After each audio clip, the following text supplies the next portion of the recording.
Open book exam.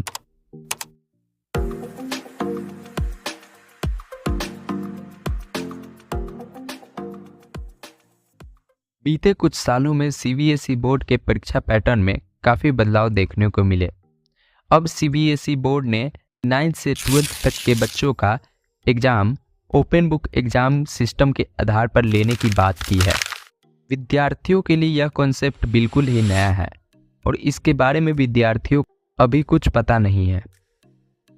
Open book exam को उसके नाम से ही समझा जा सकता है कि इस सिस्टम में स्टूडेंट्स किताबें खोलकर एग्ज़ाम दे सकते हैं। मैं नहीं मानता। हाँ, आपने बिल्कुल सही सुना, किताबें खोलकर। सीबीएसई बोर्ड के इस अनाउंसमेंट के बाद से स्टूडेंट काफ़ी खुश हैं।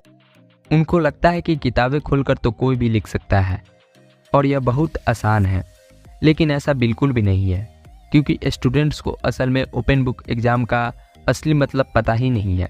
सबसे पहले हम जानते हैं कि ओपन बुक एग्ज़ाम क्या है। ओपन बुक एग्ज़ाम में स्टूडेंट्स परीक्षा के दौरान पूछे गए सवालों के जवाब नोट्स, कॉपी, किताब और अन्य स्टडी मटेरियल्स की सहायता से लिख सकते हैं।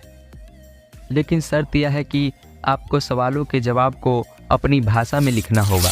अगर आप किताब से देखकर हूबहू किताबी भाषा में लिखते हैं तो आपको मार्क्स नहीं मिलेंगे।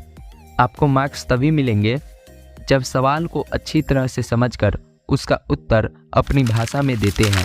इसका मतलब अब रटने से काम नहीं चलेगा।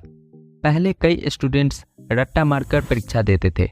वे टॉपिक को बिना समझे तोते की भांति रट्टा मारकर एग्जाम देने चले जाते थे। लेकिन ओपन बुक एग्जाम सिस्टम से बच्चों को रट्टा मार सिस्टम से छुटकारा मिलेगा। ऐसा नहीं है कि यह सिस्टम बिल्कुल ही नया है।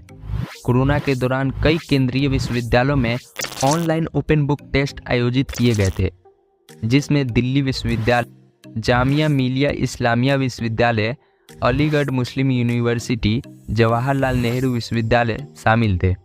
आईआईटी दिल्ली, आईआईटी इंदौर और आईआईटी बॉम्बे में भी ऑनलाइन बुक एग्जाम कंडक्ट किए जाते हैं। इतना ही नहीं, सीबीएसई बोर्ड ने भी 2014 में क्लास 9th और 11th के बच्चों के लिए ओपन टेक्स्ट बेस्ड असेसमेंट शुरू किया था, लेकिन 2017 में यह प्रयोग बंद कर दिया गया क्योंकि यह उतनी कारगर साबित नहीं हो रही थी। भारत में ही नहीं, दुनिया के कई देशों में ओपन बुक एग्जाम होते हैं। ओपन बुक एग्जाम कराने से बच्चों को कई फायदे होंगे। जैसे पहला, बच्चे रटने के बजाय विषय को समझने का प्रयास करेंगे। दूसरा, हम सभी जानते हैं कि एग्जाम के टाइम पर छात्रों को कितना तनाव रहता है। आए दिन आप न्यूज़ में छात्रों के आत्महत्या की खबर सुनते होंगे। ओपन बुक एग्जाम से छात्रों का तनाव कम होगा और छात्रों के आत्महत्या में भी कमी आएगी। तीसरा, इस तरह के एग्जाम में जवाबों को अपनी भाषा में देना होता है, तो बच्चों को नए तरीके से सोचने, समझने, विश्लेषण करने, लिखने, बोलने और जवाब देने की कला का विकास होगा। चौथा, इस तरह के एग्जाम कंडक्ट कराने से नकल की समस्या से निपटने में सहायता मिलेगी। ओपन बुक एग्जाम को कंडक्ट कराने में आने वाली मुश्किलें। पहला, आप कल्पना कीजिए कि एग्जाम देने वाले बच्चों की इतनी संख्या को एक तरह के किताबें और स्टडी मटेरियल्स को उपलब्ध कराना बहुत ही कठिन है।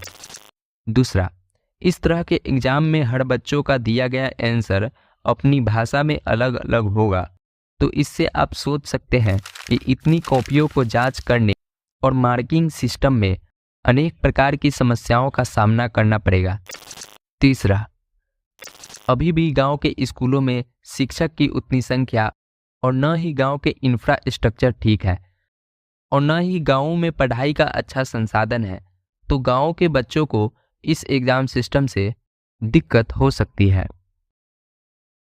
अगर ओपन बुक एग्जाम सिस्टम लागू होता है तो बच्चों में शिक्षा का स्तर गिर जाएगा। अगर आप बच्चों को जवाब लिखने के लिए खुली किताब दे देते हैं तो बच्चे कोई भी चीज़ को याद और अभ्यास क्यों करेंगे। देखिए, पढ़ाई का सही मतलब है समझना, याद करना और उसको याद रखने के लिए हमेशा अभ्यास करते रहना। कई चीज़ें ऐसी होती हैं जिसे आपको याद ही करना पड़ेगा। जैसे गांधी जी का जन्म 2 अक्टूबर 1869 को गुजरात के पोरबंदर में हुआ था। इसे आपको याद ही करना पड़ेगा। लेकिन जब आप खुली किताब दे देंगे तो अधिकतर बच्चे याद करने की कोशिश नहीं करेंगे। कोई भी नए नियम और कानून लागू करने में हड़बड़ी नहीं करनी चाहिए। उसको अच्छी तरह से एनालिसिस करने के बाद ही लागू करना चाहिए। अगर आपको इस वीडियो की जानकारी अच्छी लगी हो तो वीडियो को लाइक करें और इस जानकारी को जो आपका सबसे अच्छा दोस्त है या क्लासमेट है जिसकी आप हर मुसीबत में साथ देते हैं उसे यह वीडियो शेयर करें